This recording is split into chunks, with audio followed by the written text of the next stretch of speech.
Welcome back to the channel. Today we're still in the mountain area here in She-Devil, and we're going to be discussing the hot topic of spooking animals. And I'm going to be trying to demonstrate the spooking mechanics with this group of bighorn sheep here. And we're going to have to contend with the loud wind, but we'll see how we do.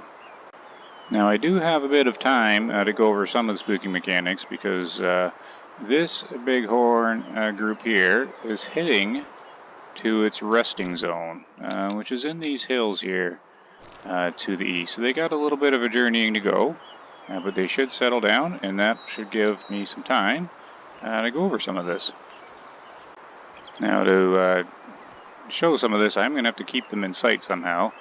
This is a nice little spot to try this because a lot of the trees are bare, so we do need to keep visibility for most of it. If it doesn't work, I will move to a different area where it might be a little easier. So let's see now how to explain the spooking mechanics of Way of the Hunter. Well, first off, it has not been ever fully explained. A lot of it is unconfirmed.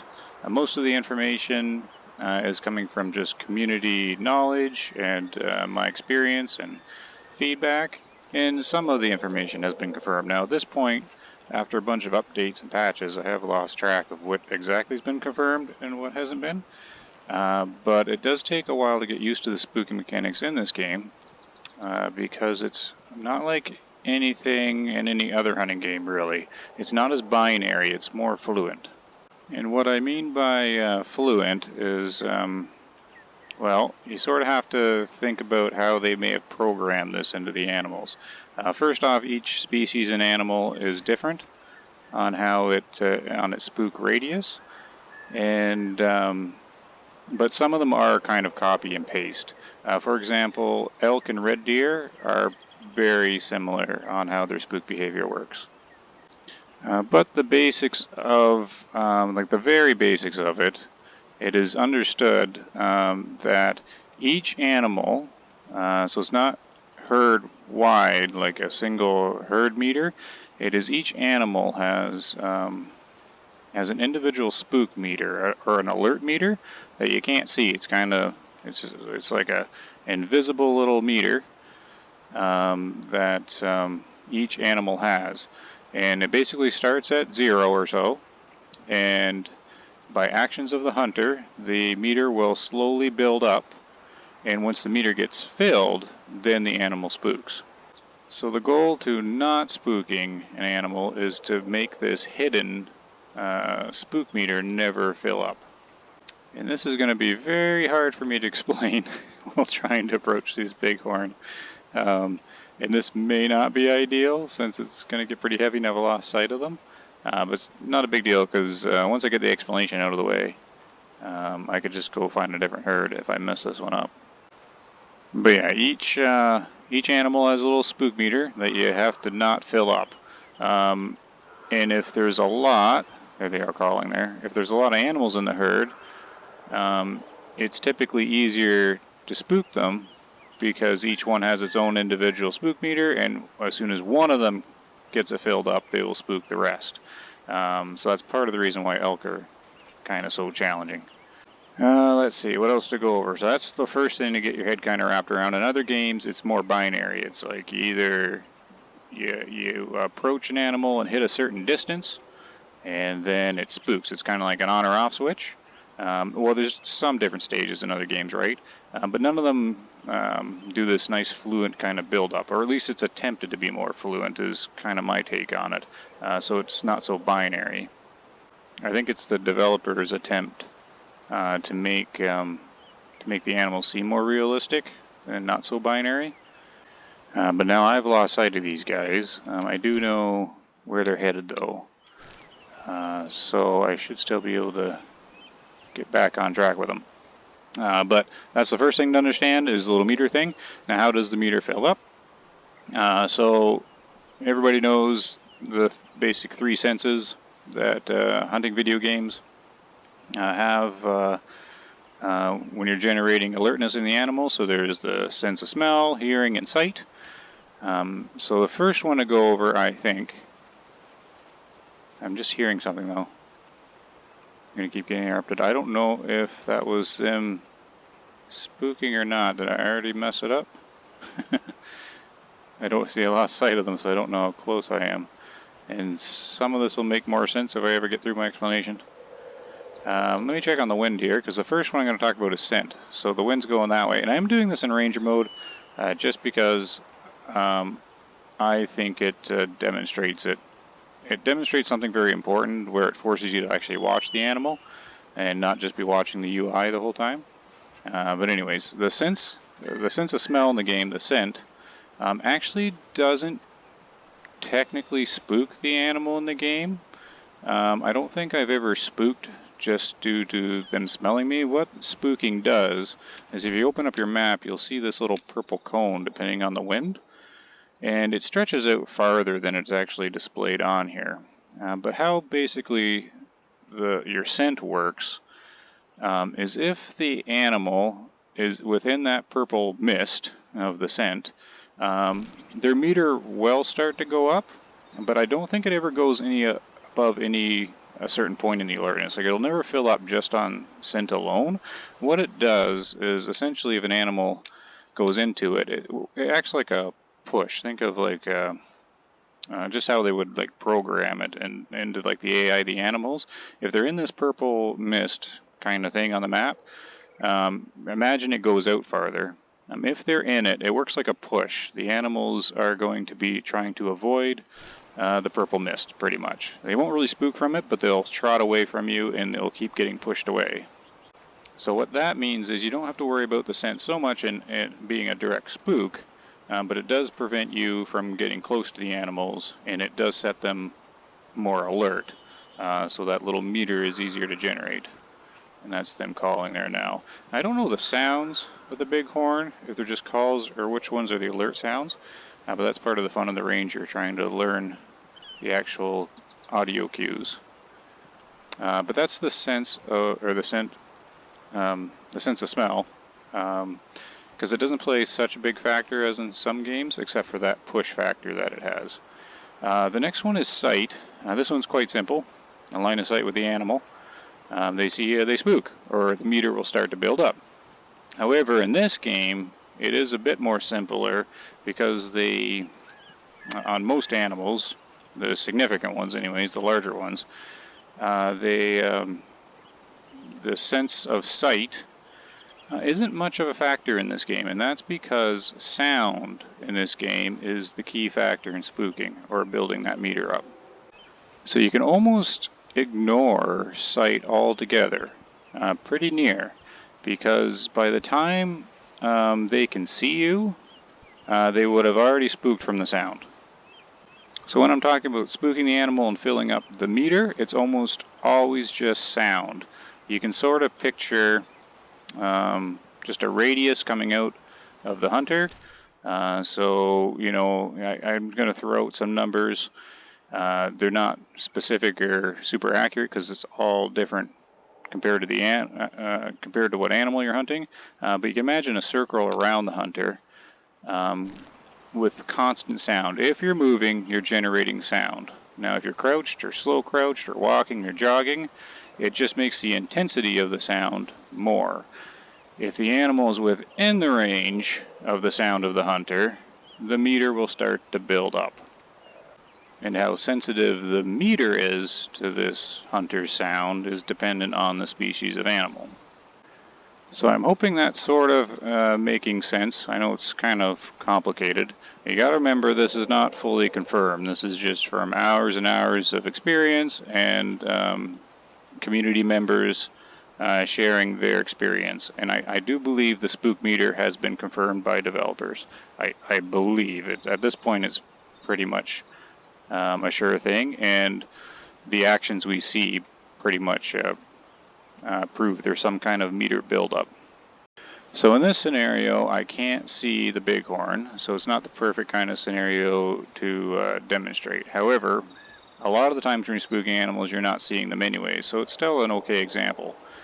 You can see I'm sort of moving forward and then stopping. at this point in time, about how many hours I put into this, it's kind of a reflex now to go forward and stop and wait. You just kind of like gain a feel for the spooking, and I'll explain why I do that.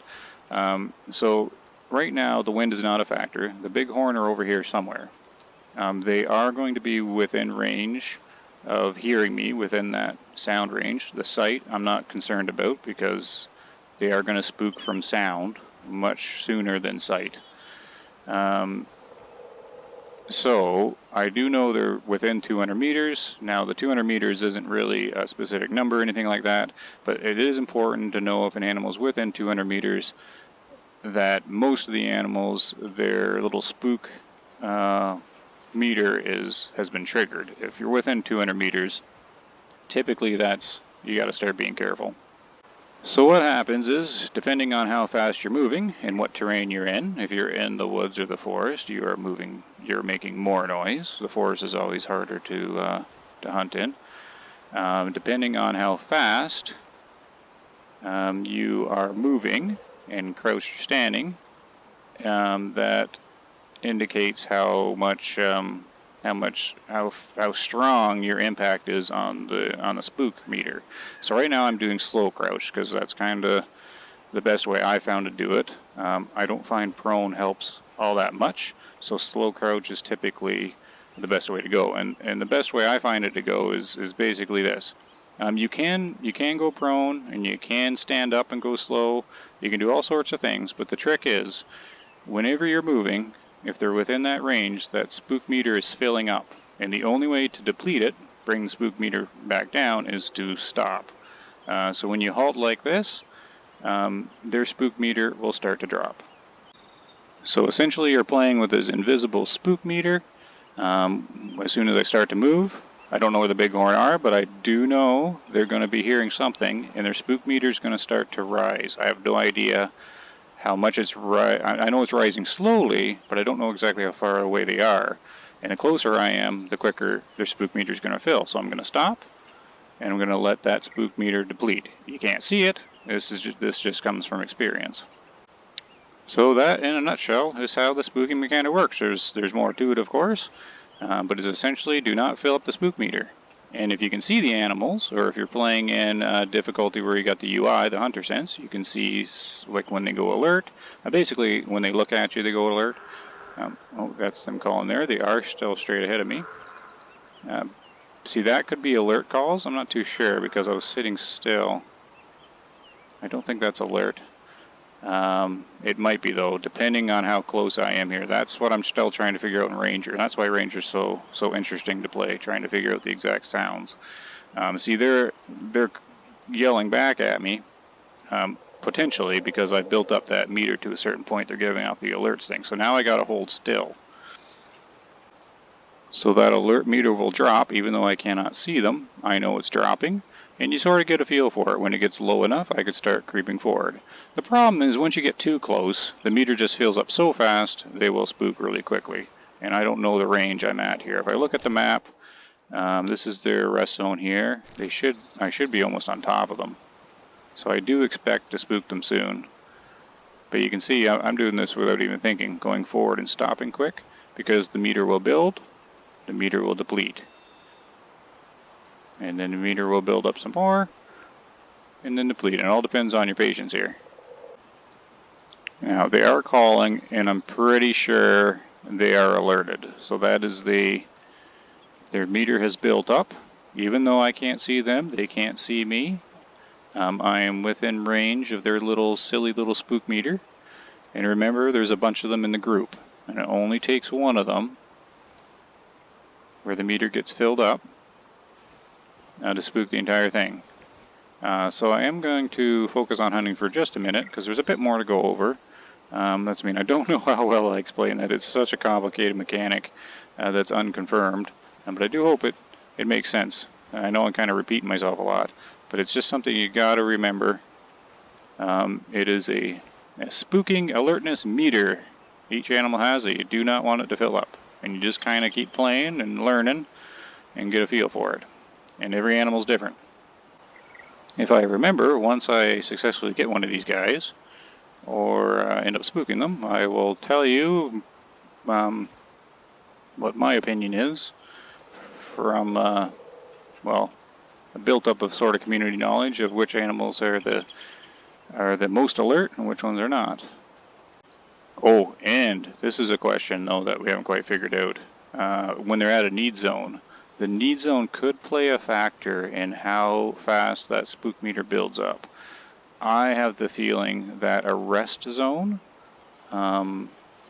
logically you would think since they're resting and sort of sleeping, they should be less alert.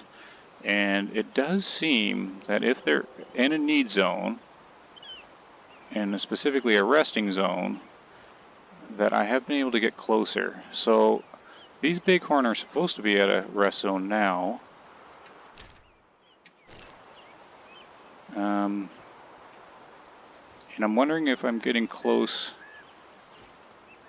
because they're resting. And that could be a thing. That is unconfirmed though. It just seems to be if I approach something in a resting zone, I get surprisingly close sometimes. I'm getting a little concerned here because the rest zone on the map's supposed to be up here, but I don't think they climbed up there. And if they didn't climb up there, they're around here. Well, that definitely came from here. They are definitely this way. Did they climb up there? Hello? Where'd you guys go? There's a cliff face here in the direction the sound's coming from. As you see, I'm pausing a lot because I know, even though I don't have those sounds memorized, I could just tell that those bleats are an alert bighorn, and they're alerting their friends. I wish I knew what they did. Did they, when I was jibber jabbering here, maybe they went this way and climbed up?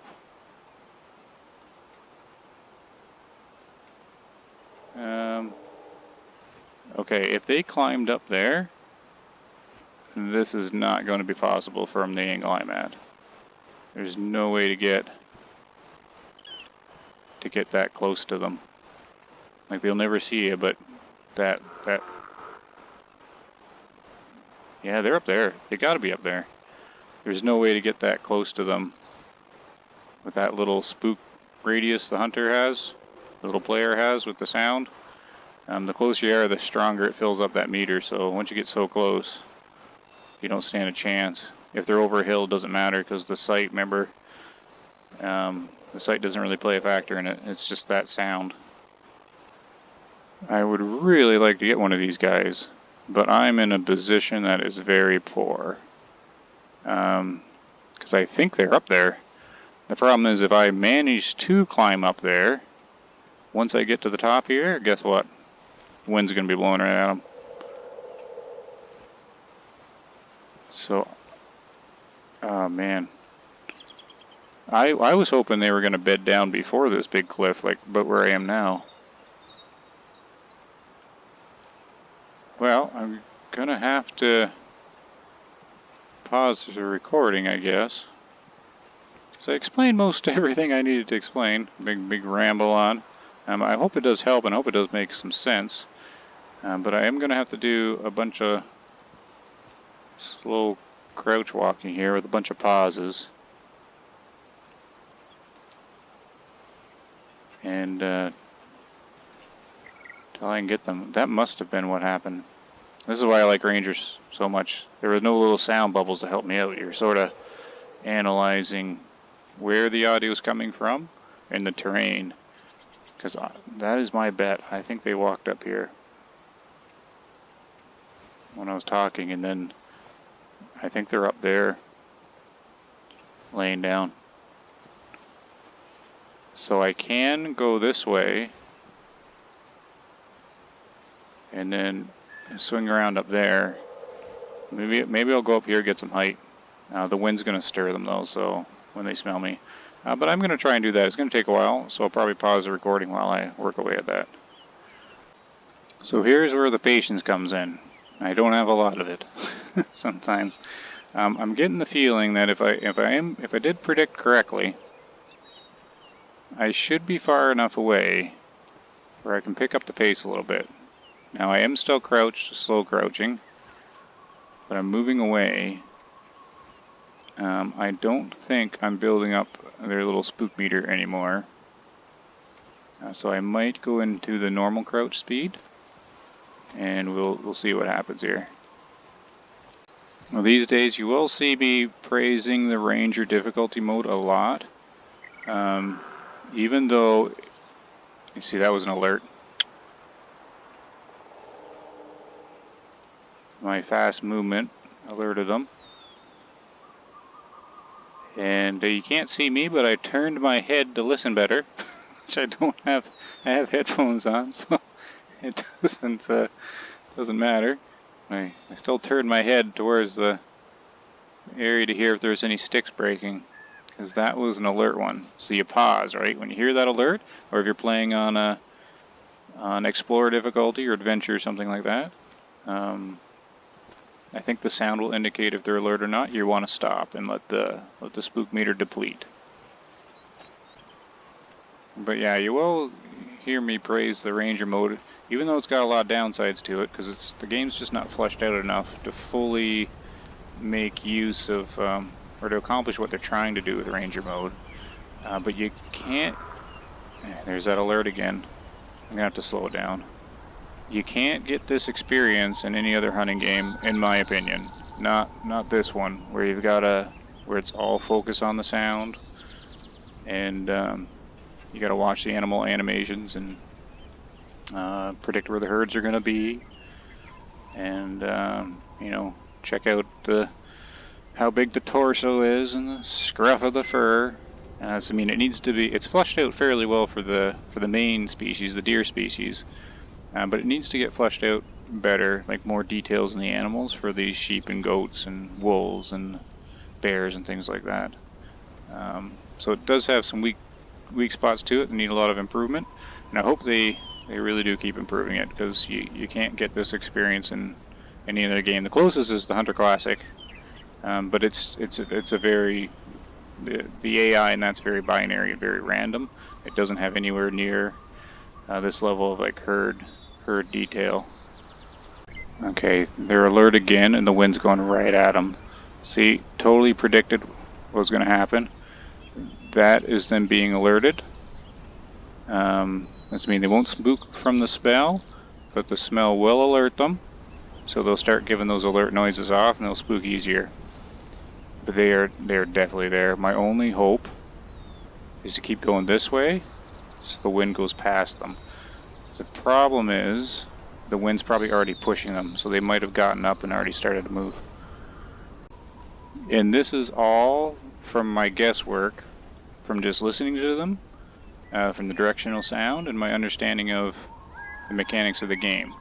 So far, with losing sight of them quite some time ago, I think I've predicted their movement and what they're doing pretty accurately. So that is my concern, that they're already being pushed from what I mentioned earlier, that purple mist on the map, if you can imagine it in the game, pushing the animals away. My fear is they are being pushed right now, and I need to get by it. That's an alert right here, right that direct. That one's there. Okay. Oh man, they are right on that wind. What a horrible position. They're gonna spend all this time and spook them. But there's really no other approach I can think of here.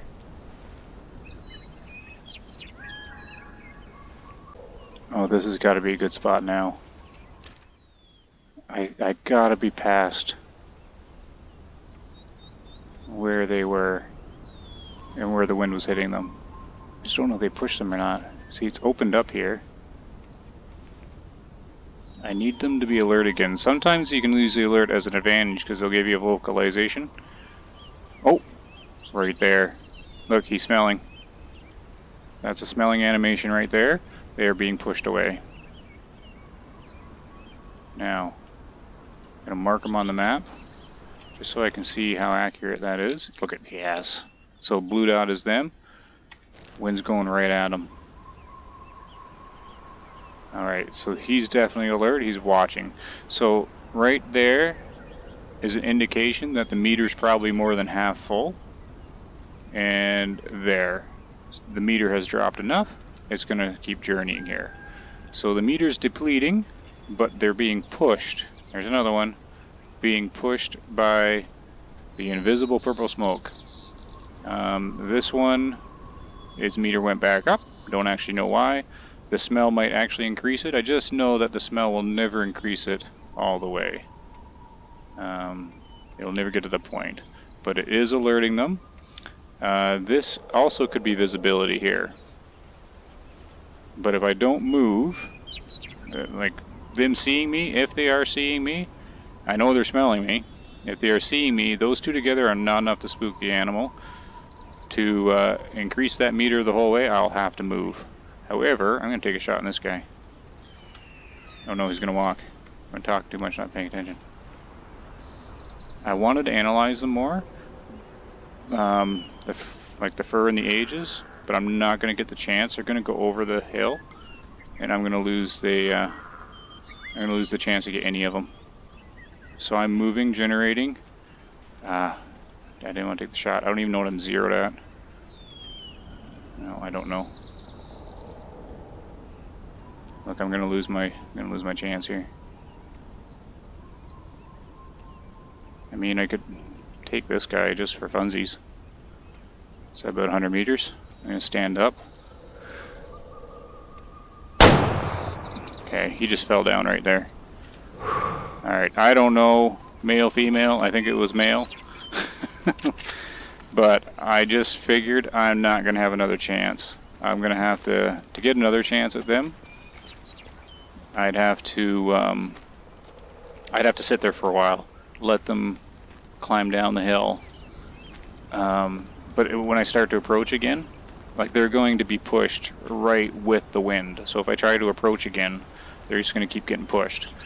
However, that's not too bad of a thing, because if I did keep pushing them, I might get visibility over the hill here. Wait, was this where I shot him? See, I gotta stop talking. Where? Did I miss? Where's the blood?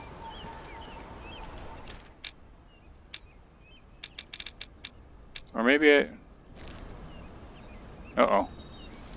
Was he over here more? That's what I get for not paying attention. This guy did mark the spot. This way? Ah, here he is. I wasn't far enough. Yeah, he was just peeking over here and I was up there. That's mean. I have no idea. Looks pretty small if it's a male. That's mean I'm trying to learn the fur variants. Looks mature. I don't have much experience with these guys, but not a big one at all. Just old. Well, let's find out. This is one of the species out of many that I have to practice on trying to identify here. So it's a nice shot with the 270, given the circumstances I was in. Not an old one, eh? Adult male, 73%. So what I got, 4-star. What is the size? 110? And they, if I do the inspect, see, I mistaken that white fur for older. I guess not, eh? Okay. No problem. Always learning. 110 kilograms. I wonder how far along he was. 110 kilograms. Let's just sell him. 110 kilograms. Must have been almost mature. Where are you, big orange sheep?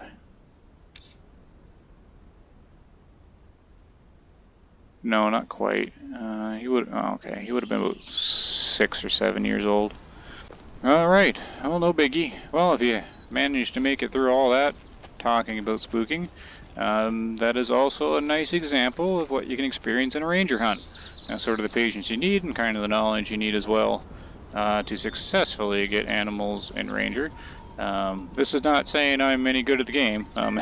It's just lots of practice and determination, anyways. Oh, but before I go, I did say I was going to kind of rate the animals to sort of give you a heads up on which ones are easiest and hardest. The hardest, or the most difficult animals that spook the easiest, again, not confirmed, just experience, just accumulated knowledge in the community. The most difficult ones are the deer species, but more specifically the elk variants of the deer species. So you're looking at the elk and the red deer. Those two are sort of copy-paste. They act very similar to each other in how the spook mechanic works. Their meter fills up very fast and starts filling at a good 200 meters out, especially if you're in the forest. And there's so many animals in those herds, like all those elk cows and red deer cows, they all have their own spook meter. You just need to fill one of them up and they'll all go. And they run quite a distance. And once they spook once, they're all spread out and they're really difficult. So elk and red deer are probably the most difficult, I think. Even though they're large, sort of easier to see, but mostly they're always in the forest too, which the hunter character makes more noise, fills up that meter faster while moving through the forest. And these guys are kind of on par with wolves. Wolves are also rated about equal with them. They spook very easy as well. So those are the most difficult ones, the elk, red deer, and the wolves. The next ones, kind of the runner-ups, are the rest of the deer species, but not moose. The rest of the deer species, kind of like the smaller ones, are white-tailed, mule, fallow, and roe deer. I think that's all the ones I need to mention there. They are very similar to elk and red deer, but they're not as sensitive. So they are definitely easier, but they're still on the hard side when looking at some of the other animals. So the next category that's easier than those, so we got the elks and the wolves, the hardest, and then the normal deer species. Then we come to what do we got here? Bears. Bears are, I find, easier than whitetail and mule deer. And these sheep and goats. I don't hunt the sheep and goats as much, but the sheep and goats seem easier than, say, mule deer, whitetail, roe, and the fallow deer. So I put them kind of on par with black bear. So black bear, goat, and the sheeps seem to be like a medium kind of difficulty, where like whitetail, mule are harder, and the elk are the hardest. Oh, sorry, put moose in there too. Bear, moose, and then the goats and the sheep. I find their spooking difficulties about the same. They're kind of like a moderate one. And the easiest ones are the smaller ones, right? The badgers and the foxes. I can almost step on them sometimes. And keep in mind that all this spooking is always the hunter approaching. Like all this spooking talk is the hunter approaching the animals. If you're sitting still, this is why vision isn't a big spooking factor in the game, because if you're sitting still in front of where they're going, like ambushing them, sitting at a need zone, they'll walk right up to you. It's only upon movement that they'll spook. Same thing with a call. If you call them in, they'll walk right up to you. If you're sitting at a drink zone that they're trying to get to and you're not moving, they'll also walk right up to you. The sight is something that just doesn't happen too much. Sometimes I compare it to a T-Rex kind of spook kind of thing, like Jurassic Park, where they only see movement. But it's not the movement really, it's when you move you generate that sound. So I'm going to have to give my voice a rest for a bit. I hope that helped somebody out there. That's the best way I can explain it. I know I kind of sound like a broken record by repeating, but sometimes repeating just kind of has to be done just to make sure it's all sort of clear. Hello there, birdie. You're going to fly into the rock? Yeah. Just, I'm sure it landed at a nest right there. Well, yeah, I was saying, yeah, about like the repeating the info is like a lot of it is, some of it's confirmed, some of it's not. but it's just sort of like a bunch of information we've learned and kind of compiled, and I tried to put it in a little video here. Okay, then that's all. So thank you very much for watching. I hope that helps. Let me know in the comments any sort of feedback. I do realize that opinions vary and experiences vary. Some will see that black bear is like the hardest to hunt or for spooking, and some will say other things. So this is just sort of like a general acceptance in the community that the people I talk to, and then kind of blending and matching with my experience. So thanks very much for watching. Feel free to leave any kind of comment down there below with opinions on this, and we can kind of keep learning. Bear in mind, a lot of this keeps changing with every single patch because they do undocumented changes, and so it's always kind of in flux. So thanks very much for watching. Take care, everybody.